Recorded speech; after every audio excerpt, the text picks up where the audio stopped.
Dear learners, here you will get some very wonderful sentences that are used in our spoken English. So well, take a look here. How much time? এটার অর্থ হচ্ছে কতক্ষণ।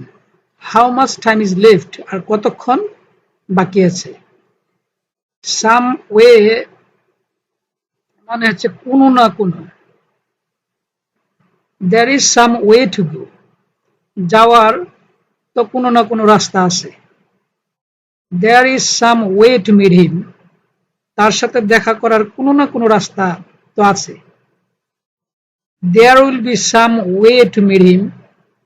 তার সাথে দেখা করার কোনো না কোনো রাস্তা হবে। এটা হলো ফিউচার ইনডিফিনিট টেন্স, এটা হলো present indefinite tense. I am running out. Run out মানে হচ্ছে শেষ হয়ে যাওয়া অথবা ফুরিয়ে যাওয়া। তাহলে I am running out of money, আমার টাকা শেষ হয়ে যাচ্ছে বা ফুরিয়ে যাচ্ছে।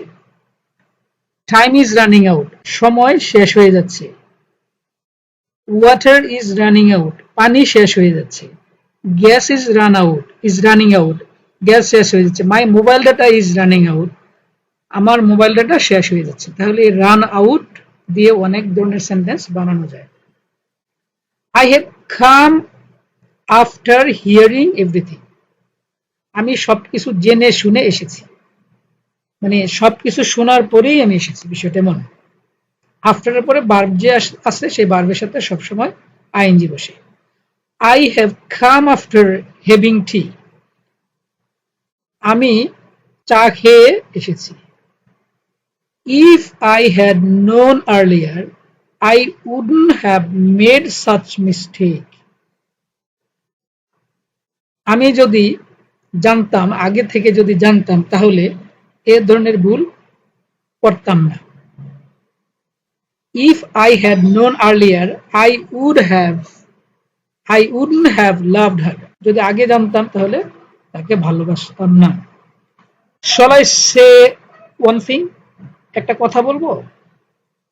এই shall দিয়ে বলতে হয় এটা কোনো ধরনের পারমিশন যদি চাওয়া হয়, যেমন সে কি চলে যাবে, shall I go away, আমি কি বসবো, shall I sit, এই shall দিয়ে বলতে হয়। don't get angry for no reason, for no reason মানে হচ্ছে অনর্থক, for nothing, don't get angry for no reason, শুধু শুধু রাগ করো না।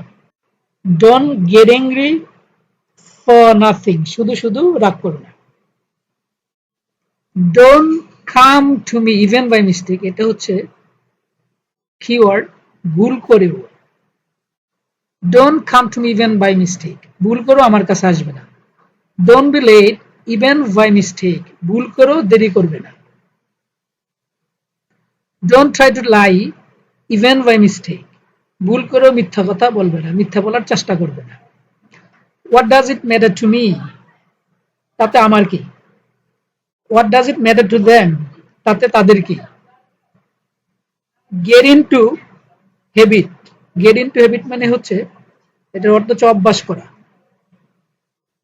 get into habit of waking up early from now on, এই from now on মানে হচ্ছে এখন থেকে। তাহলে এখানে দুইটা খুব চমৎকার কিওয়ার্ড আছে, get into habit of waking up early from now on, এখন থেকে সকালে ওঠার অভ্যাস করো।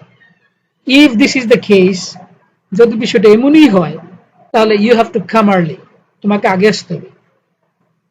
এরকম হলে তো আগে আসতে হবে। তাহলে if this is the case you have to come early, যদি বিষয়টা এমন হয় তাহলে তোমাকে আগেই যেতে হবে। you have spoken my mind, তুমি আমার মনের কথা বলেছো।